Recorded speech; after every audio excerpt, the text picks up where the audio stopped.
Halo, assalamualaikum warahmatullahi wabarakatuh. Kembali lagi dengan saya di channel Tri. Ya, pada kesempatan kali ini saya akan berikan tanda-tanda motor akan turun mesin. Teman-teman harus simak video ini biar kalian tahu dan bisa antisipasi saat sepeda motor kalian mau turun mesin. Jadi biar motor tidak mendapatkan perawatan yang telat. Kurang lebihnya seperti itu teman-teman. Tapi sebelumnya, bagi kalian yang perlu subscribe, silahkan subscribe dulu channel ini dan ketuk tombol loncengnya agar kalian dapat notifikasi saat saya unggah video terbaru saya. Ya, sebelumnya, yang namanya motor itu bisa sampai turun mesin, itu faktor yang pertama kali adalah masalah perawatan ya teman-teman. Bagaimana cara kita merawatnya, terus bagaimana cara kita menggunakannya dalam keseharian, dan yang tentu bagaimana dalam kita jeli dalam menghadapi problema-problema ataupun ciri khas seperti apa yang harus kita atasi, seperti itu teman-teman. Untuk ciri-cirinya motor yang akan turun mesin, yang pertama saya mulai dari munculnya asap putih dari knalpot teman-teman. Sebenarnya cuma asap putih ya, cuman asap, tapi bukan cuman, ini sangat berbahaya teman-teman, karena asap putih yang keluar dari knalpot secara terus menerus itu menandakan oli yang naik ke ruang bakar, jadi ikut terbakar dan akhirnya ikut terbuang oleh knalpot, seperti itu teman-teman. Jadi jangan sepelekan yang namanya asap putih. Begitu keluar asap putih, segera periksakan ke dokter segera periksakan ke bengkel kepercayaan teman-teman sekalian.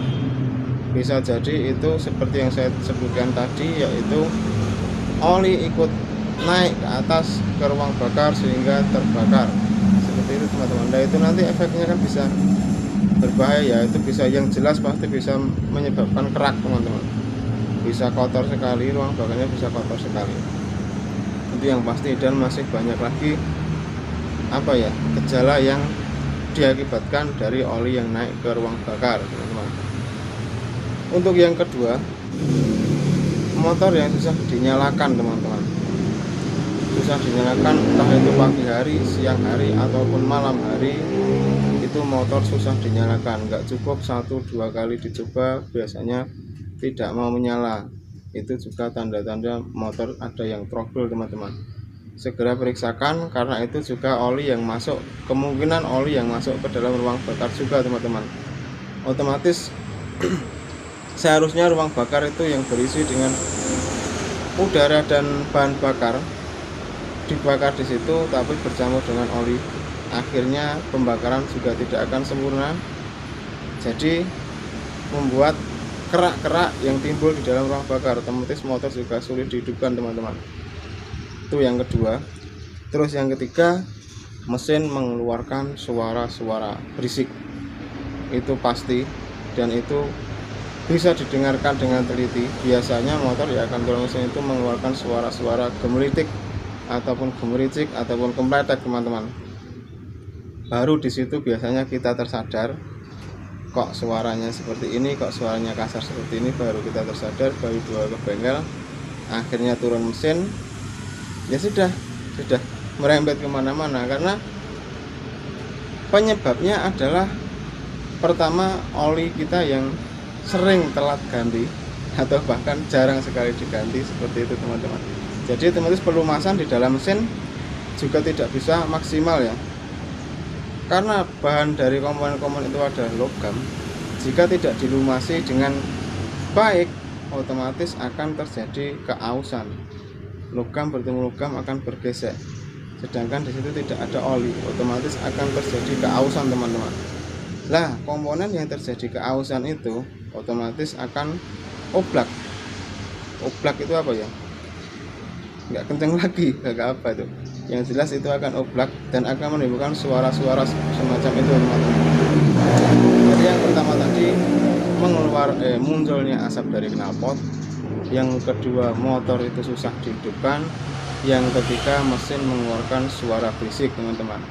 Untuk yang keempat, karena mesin sudah mengeluarkan bisik, terus ada asap dan lain-lain tadi, Yang jelas yang keempat ini performa motor akan menurun.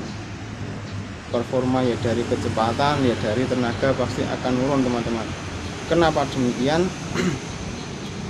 Yaitu tadi karena pelumasan yang kurang sempurna akhirnya menyebabkan keausan. Keausan bisa terjadi di mana saja yang tidak mendapatkan asupan oli, seperti itu teman-teman. Seperti contohnya di dalam ring shaker ya, jika tidak terlumasi oli otomatis akan menggerus guring, seperti itu contoh simpelnya. Jadi akan membocorkan kompresi. Kalau kompresi sudah bocor, otomatis tenaga juga akan berkurang drastis, seperti itu contohnya teman-teman. Untuk yang terakhir, busi biasanya akan cepat mati. Bila dibawa ke bengkel mungkin cuma diganti busi, tapi tidak seling lama lagi, ganti busi lagi sampai berkali-kali hingga akhirnya mekanik akan memutuskan untuk turun mesin. Kenapa demikian? Hanya karena busi mati bisa turun mesin? Ya karena itu tadi teman-teman, ada oli yang merembet naik ke ruang bakar, semua berkerak, semua di situ sudah kotor, terus tenaga sudah hilang, busi otomatis kan tetap terlumuri dengan oli karena di situ di ruang bakar sudah bercampur dengan oli teman-teman. Jadi busi tidak bisa kering dan busi pasti tercampur oli terus-menerus, seperti itu. Jadi kesimpulannya jika kalian sudah tahu ciri-ciri seperti itu, silahkan bawa ke mekanik kepercayaan teman-teman semua. Dan jika sudah selesai dalam proses penggunaan mesin, motor kita normal lagi, kita gunakan dengan sewajarnya teman-teman. Nggak usah kita geber-geber motor, nggak usah kita memaksakan keadaan motor.